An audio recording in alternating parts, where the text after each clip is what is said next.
جی عزیز دوستو، السلام علیکم۔ آج ہم منیر نیازی کی شاعرانہ خصوصیات کے حوالے سے لیکچر نمبر 2 کو لے کر حاضر ہوئے ہیں۔ لیکچر نمبر 1 کا لنک اسی ویڈیو کے ڈسکرپشن میں آپ کو مل جائے گا۔ دوستو ویڈیو کو یہیں پہ لائک کر دیں۔ جدید اردو شاعری کو فکر و فن کی بلندیوں سے روشناس کرانے والے منیر نیازی کا نام نہایت ہی معتبر ہے۔ 1928 ہوشیار پور میں پیدا ہوئے۔ اصل نام منیر احمد تھا اور منیر نیازی کی اردو شاعری کے 13، پنجابی کے 3 اور انگریزی تراجم کے 3 مجموعے شائع ہوئے۔ 2006 کو لاہور میں انتقال کر گئے۔ انوکھے لب و لہجے کا حامل یہ شاعر اردو شاعری کو بہت سے نئے موضوعات سے متعارف کراتا ہے۔ ان کی شاعری کا جو پہلا موضوع ہمارے سامنے ہے وہ ہے ماضی کی یاد۔ دوستو 60 کی دہائی میں بہت سے اردو شعراء میں ماضی پرستی کا رجحان ملتا ہے۔ ان شعراء کو احساس تھا کہ موجودہ کاروباری اور مادی زندگی نے ہماری قدیم روایات اور تہذیب کو متاثر کیا ہے۔ منیر نیازی اس تبدیلی کو تاریخ کا جبر سمجھ کر قبول کرتے ہیں اور اپنی ذات کے حوالے سے تمام مسائل کو پیش کرتے ہیں۔ منیر کو اپنے بچپن کی جھلکیاں، حویلیاں، خوبصورت مناظر یاد آتے ہیں۔ منیر کو دوستوں کی محفلیں یاد آتی ہیں، باغوں میں گیت گاتے پرندے اور آسمان پر پھیلی ہوئی کالی گھٹائیں یاد آتی ہیں۔ لکھتے ہیں، میں جیسا بچپن میں تھا اسی طرح میں اب تک ہوں، کھلے باغ کو دیکھ دیکھ کر بری طرح حیران، آس پاس میرے کیا ہوتا ہے اس سب سے انجان۔ منیر کو ہجرت کرنا پڑی۔ ماضی کی دلکش یادیں اور قدرتی نظارے ان کا ساری عمر پیچھا کرتے رہے اور ماضی کی یادیں منیر کے دل و دماغ میں ارتعاش پیدا کرتی ہیں۔ منیر اپنے شہر کو یاد کرتے ہوئے کہتے ہیں، خانپور اے خانپور، تیری گلیوں میں تھیں کیسی پیاری پیاری صورتیں، مسجدوں کے سبز در اور مندروں کی مورتیں، خانپور اے خانپور۔ منیر کو وہ خوبصورت چہرے اور نازو ادا دکھانے والے حسین لوگ یاد آتے ہیں اور منیر کی خاموش محبت مجبوریوں اور فاصلوں کے باعث ادھوری رہ گئی۔ منیر لکھتے ہیں، ہستی کی سرحد سے پرے خوابوں کی سنگی اوٹ سے کہتی ہیں مجھ کو بے وفا، ہم سے بچھڑ کر کیا تجھے سکھ کا خزانہ مل گیا۔ منیر کی شاعری کا جو دوسرا موضوع ہمارے سامنے آتا ہے وہ ہے تنہائی اور بے چینی۔ تنہائی کا احساس منیر کے ہاں بڑا نمایاں ہے۔ وہ اپنے دور کی تنہائی، خوف، بے چینی کا اپنی شاعری میں بھرپور اظہار کرتے ہیں۔ جدید صنعتی اور مشینی دور نے انسان کی قدریں پامال کر کے رکھ دی ہیں۔ منیر کے ہاں تنہائی انسانی شکست کے احساس کے طور پر نمایاں ہے۔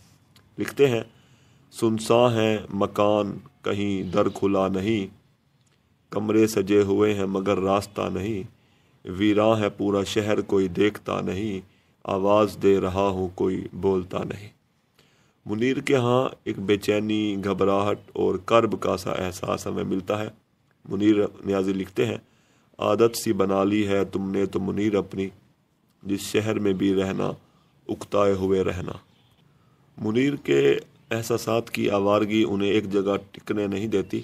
وہ تنہائی کا شاعر ہے، وہ ان ہزاروں خوابوں کا شاعر ہے جنہیں ابھی شرمندہ تعبیر ہونا ہے۔ منیر کی شاعری کا ایک اور جو پہلو ہے وہ ہے ان کا فطرت سے لگاؤ۔ منیر کا بچپن پنجاب کے کھیتوں میں دوڑتے تتلیاں پکڑتے گزرا۔ وہ ماحول، نظارے، جنگل اور بارشیں انہیں جوانی اور بڑھاپے کی عمر تک بھی یاد رہے۔ منیر نیازی لکھتے ہیں، دیواروں پر ہری بیل ہے، اس سے اوپر تارے ہیں، سب سے اوپر کھلا آسمان اور اس کے نظارے ہیں۔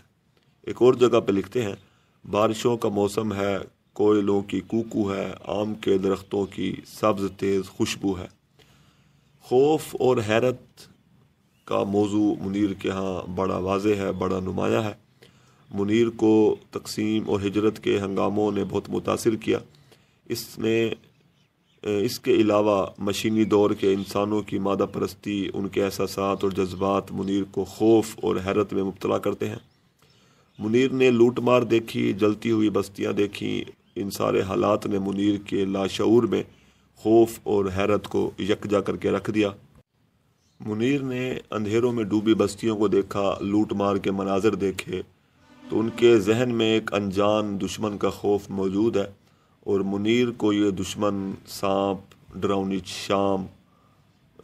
شام، آسمان کے بدلتے رنگوں میں وہ دشمن کی صورت دیکھ کر خوف محسوس کرتے ہیں۔ لکھتے ہیں، پھیلتی ہے شام دیکھو ڈوبتا ہے دن عجب، آسمان پر رنگ دیکھو ہو گیا کیسا غضب، ایک طرف دیوار و در اور جلتی بجھتی بتیاں، ایک طرف سر پر کھڑا یہ موت جیسا آسماں۔ موت اور فنا کا تصور منیر نیازی کے ہاں بڑا واضح ہے۔ منیر کی سوچ کو ان کے تجربات اور محسوسات نے متاثر کیا۔ مادہ پرستی، قدیم اقدار کی شکست و ریخت اور ہجرت کے واقعات نے منیر کو متاثر کیا، اور موت اور فنا کا ذکر بار بار ان کی شاعری میں ملتا ہے۔ لکھتے ہیں، لمحہ لمحہ دم بدم بس فنا ہونے کا غم، رونق اصنام سے خم ہوئے غم کے علم، یہ حقیقت ہے منیر خواب میں رہتے ہیں ہم۔ محمد سلیم الرحمن کے بقول منیر نیازی کی شاعری کے 3 بڑے سمبل ہیں، ہوا، شام اور موت۔ منیر ہوا کی سرسراہٹ اور رات کے اندھیرے میں بھی موت کا پیغام محسوس کرتے ہیں۔ منیر کی زیادہ تر شاعری ان تجربات کے زیر اثر تخلیق ہوئی جن سے منیر کو گزرنا پڑا۔ زندگی کی پریشانیاں ہوں یا مالی تنگ دستی، وہ سب کا ذکر کرتے ہیں۔ اپنی بیوی صغرا کے بارے میں لکھتے ہیں، ہم نے اکٹھے دکھ سکھ کاٹے راحت اور مجبوری کے، وصل کی جھلمل جھلمل راتیں دن غربت کی دوری کے۔ منیر اپنی شاعری کو کائنات اور ذات کو ہم آہنگ کرتے ہیں۔